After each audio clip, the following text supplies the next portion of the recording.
नमस्कार, मैं अपने रिटायरमेंट सीरीज के चौथे एपिसोड में आ गया हूं और इस एपिसोड में हम लोग बात करेंगे इन्वेस्टमेंट के बारे में कि एक रिटायर्ड पर्सन रिटायरमेंट फंड जो मिलता है उसका इन्वेस्टमेंट कहां करेगा या नहीं करेगा, क्यों करेगा, इस पर आज हम चर्चा करेंगे। पहले हम चर्चा करते हैं कि रिटायरमेंट फंड आखिर हम लोगों को मिलता कितना है।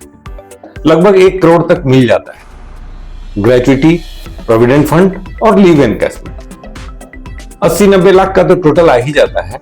यहां पर एक बात मैं कहना चाहूंगा और उन लोगों को एडवाइस भी करना चाहूंगा कि जो लोग आज नौकरी में हैं उनको अपना पीएफ कंट्रीब्यूशन जो बाय डिफॉल्ट 10% ऑफ बेसिक है उसको बढ़ा के रखना चाहिए। 25% तक हम बढ़वा सकते हैं तो 25% तक बढ़ाना ही चाहिए। अगर 10 साल की नौकरी बाकी है तो लगभग 10 साल का डिफरेंस आ जाता है। हम आगे की चर्चा के लिए बात करेंगे कि रिटायरमेंट फंड जो लगभग 1 करोड़ रुपए मान के चलते हैं जो प्राप्त होता है उसका इन्वेस्टमेंट क्यों करें। आखिर ये इन्वेस्टमेंट का आइडिया आता कहां से? क्या होता है जब हम रिटायर करने वाले होते हैं तो कुछ महीने पहले से ही हम लोग जोड़ने लगते हैं और अगल बगल के हमारे स्टाफ सदस्य हमको मदद करते हैं कि पीएफ इतना मिलेगा, अभी 2 महीना बाकी है उसका भी फंड आ जाएगा। लगभग जोड़ के हम लोग हिसाब निकालने लगते हैं कि कितना हमको फंड मिलेगा और उसी समय बहुत से आइडियाज पोर करने लगते हैं, बताने लगते हैं। लोग कोई कहता है जमीन खरीद लो, कोई कहता है म्यूचुअल फंड में लगा दो, कोई कहता है शेयर खरीद लो। आखिर ये क्यों? यहां पर 1 मिनट रुकना है और अपने बारे में सोचना है कि अभी तक हमको जो मंथली सैलरी मिल रहा था, जो करीब 1 लाख, 1.25 लाख, 1.5 लाख जो भी मिल रहा था, मेरा घर परिवार, मेरा खर्च उसी में चल रहा था। लेकिन अब रिटायरमेंट के बाद मेरा पेंशन अमाउंट जो होगा लगभग 60,000 के करीब होगा। बाकी जो खर्च होंगे उसको हमको इसी पैसे से मैनेज करना है और अपने भविष्य के लिए पैसा बचा के भी रखना है। बहुत लोग आइडिया देने लगते हैं, इधर इन्वेस्ट कर दो, उधर इन्वेस्ट कर दो। मैं दावे के साथ कहता हूं कि अब जितनी उम्र बाकी है उसमें आप उस 1 करोड़ को 2 करोड़ नहीं कर दीजिएगा और 1 करोड़ को 2 करोड़ करने के चक्कर में बहुत सा टेंशन ले लीजिएगा।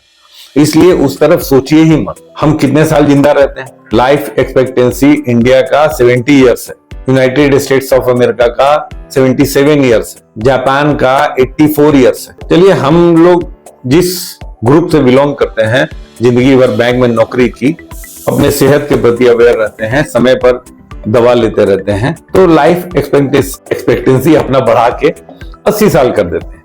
और अभी जो हमको 20 साल बिताना है, इज्जत से बिताना है, तो उसके लिए हमको और कमाने की जरूरत नहीं है। हम उसी पैसे को तरीके से अगर संभाल कर रखेंगे तो मेरा आगे का टाइम और खर्च, समय सब अच्छी तरह बीत जाएगा। मेरे हिसाब से जो 1 करोड़ का फंड आता है उसमें से 50 लाख को फिक्स कर दीजिए। अभी 8.8% इंटरेस्ट है, 9 साल में दुगना हो जाएगा। रहने दीजिए, उसमें इंटरेस्ट उसी में जमा होने दीजिए। रूल ऑफ 72, जितना रेट ऑफ इंटरेस्ट है उससे 72 को डिवाइड कीजिए, जितना आता है उतने साल में दुगना होता है।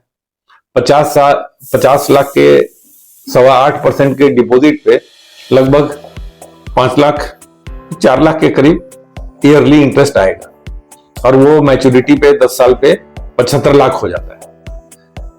अब 50 लाख तो फिक्स डिपॉजिट में गए, कंटीजेंसी फंड हो गया मेरा। 30 लाख को मंथली इंटरेस्ट पे आउट पे रख दीजिए, करीब 18,000 के लगभग आएगा।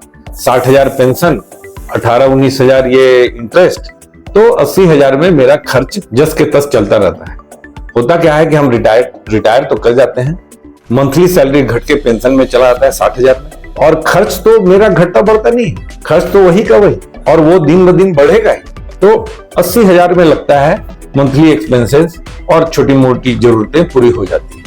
बच गया 20 लाख। 10 लाख अकाउंट में रहने दीजिए, सेविंग प्लस अकाउंट में मॉड बना रहेगा, उसका इंटरेस्ट हमारा फिक्स डिपॉजिट का इंटरेस्ट मिलता रहेगा उसमें। उसको भी 10 लाख को एक मॉड बना के नहीं रखिए, उसको 2 लाख 2 लाख 2 लाख करके बांट दीजिए। धीरे धीरे देखिएगा LIFO FIFO, first in first out जो सिस्टम है, तो लास्ट इन फर्स्ट आउट में पहले 1-2 लाख वाला खत्म होगा, फिर दूसरे 2 लाख को हाथ लगेगा, अब बच गए 10 लाख रुपए। उस 10 लाख का क्या कीजिएगा? इन्वेस्टमेंट का कीड़ा जो काट रहा है, उस कीड़े के सेटिस्फैक्शन के लिए उस 10 लाख का यूज कीजिए। इन्वेस्टमेंट में जाने के लिए इसलिए भी मना करता हूं कि हमने जो 30 साल नौकरी की है, अब स्ट्रेस जीवन बिताया है, टेंशन में रहा है, अपने दिल की धड़कन का कंट्रोल अपने ऑफिस को दिया है, उसी के हिसाब से दिल का धड़कन बढ़ता था, कभी घटता था। अब हम रिटायर कर गए, फ्री हो गए, शांति से रह रहे हैं, तो अब नया इन्वेस्टमेंट, नया आइडिया में जाके और इन्वेस्ट करेंगे तो फिर अपने दिल की धड़कन का कंट्रोल उस इन्वेस्टमेंट को दे दें।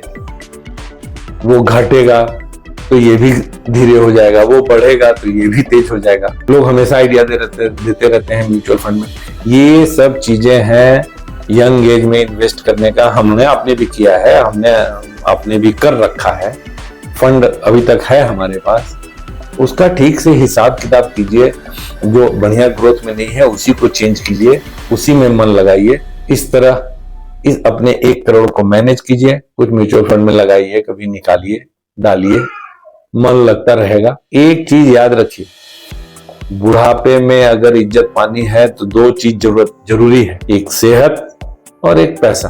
तो इन्वेस्टमेंट के दौड़ में घुस मत जाइए। हमेशा इस चीज का भान रखिए कि आप रिटायर कर गए हैं, अब संयमित जीवन बिताना है। और मुझे लगता है कि इस तरह से बिना टेंशन के जीवन यापन किया जा सकता है। स्वस्थ रहिए, मस्त रहिए। नमस्कार।